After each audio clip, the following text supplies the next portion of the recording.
Asalaamu calaykum waraxmatullaahi wabarakaatu. Kusoo dhawow barnaamijka caafimaadka iyo Ramadaanka. Soonka iyo caafimaadka laga helo. Soonku waa cibaado iyo camal wanaagsan oo Alle loogu dhowaado, waana waajib diini ah oo lagu leeyahay qof walba oo qaangaar ah ama buuxiyo shuruudaha diinta suuban u asteesay. Khuburo isugu jiro culimo iyo dhakhaatiir ayaa xilliyo kala duwan sameeyay baaritaan ujeedkiisu yahay inay ogaadaan xiriirka ka dhexeeya soonka iyo caafimaadka.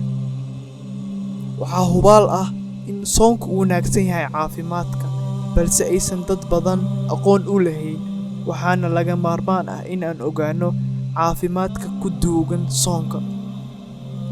Muuqaalkan waxaan kugu soo gudbin doonaa 5 qodob ama 5 faa'iido caafimaad ee laga helo soonka.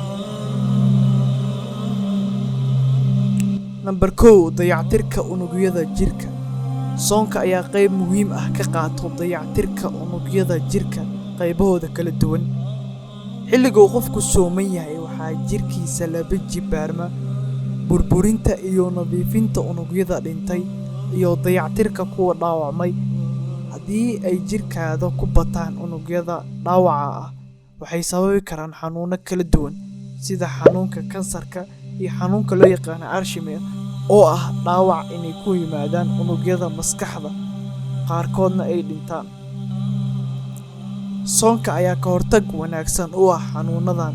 Sidoo kale, cilmi baaris uu sameeyay Dr. Yoshiner oo ah dhakhtar u dhashay dalka Jabbaan oo ku takhasusay cilmiga biology-ga unugyada ayaa ogaaday in marka uu qofka gaajoodo uu jirkiisa iska saaro kolestaroolka, sokorta, dufanka, carbohydrateska iyo cusbooyinka dheeriga ah ee u kaydsan unugyada jirka, taas oo keenaysa in uu jirku iska nadiifiyo unugyada dhintay, kuwa naafoobay, kuwa gaboobay.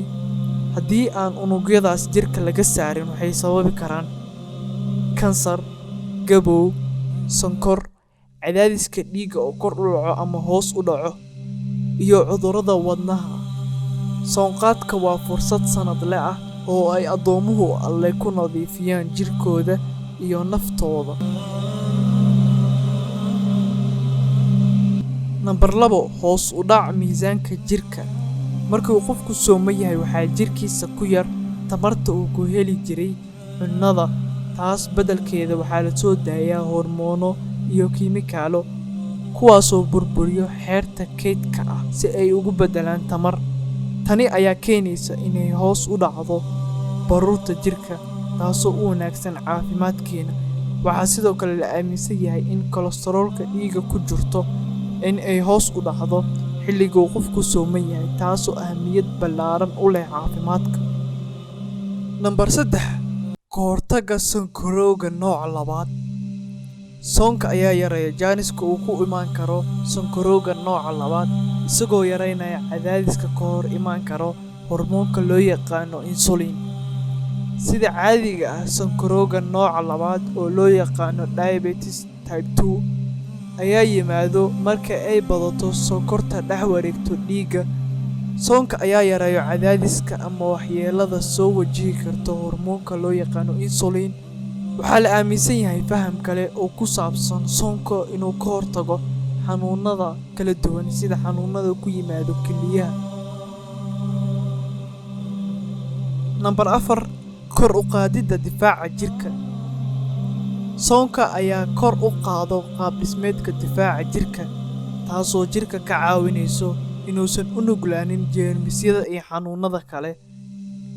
Jirka ayaa awood u helo inuu la dagaallamo waxyaabaha sababa xanuunada sida jeermiska iyo ilma aragtida.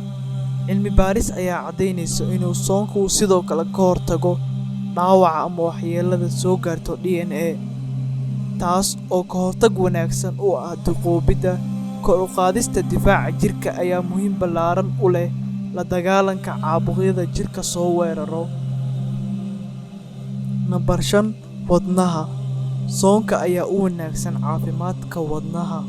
Cilmi baarisyo kala duwan ayaa lagu ogaaday inuu soonka uu yareeyo cadaadiska dhiigga, kolestaroolka dhiigga, sonkorowga dhiigga, Tani ayaa muhiim ballaaran u leh caafimaadka qaabka wadnaha iyo xubnaha kala duwan oo jirka. Cilmi-baarisyo kala duwan ayaa socota oo aan weli dhammaanin, hor u dhaceedana ayaa lagu shaaciyay inuu soonku u wanaagsan yahay caafimaadka wadnaha iyo xubnaha kale ee la xiriira sida kelyaha iyo maskaxda. Qodobadan ayaa ah kuwa la caddeeyay lana ogaaday. Sidoo kale waxaa jira faham guud oo ku saabsan inuu soonku u wanaagsan yahay guud ahaan caafimaadka. Sidoo kale soonka xanuuno badan ayuu u yahay daawo iyo ka hortag u wanaagsan, kuwaasoo qaarkood loo helin dawo rasmi ah ama waxyaabo lagula tacaalo ah. Waad ku mahadsantahay daawashada muuqaalkan. Fadlan ku soo biir kanaalka si aad ula socotid taxanaha barnaamijka caafimaadka iyo Ramadaanka. Asalaamu calaykum waraxmatullaahi wabarakaatuh.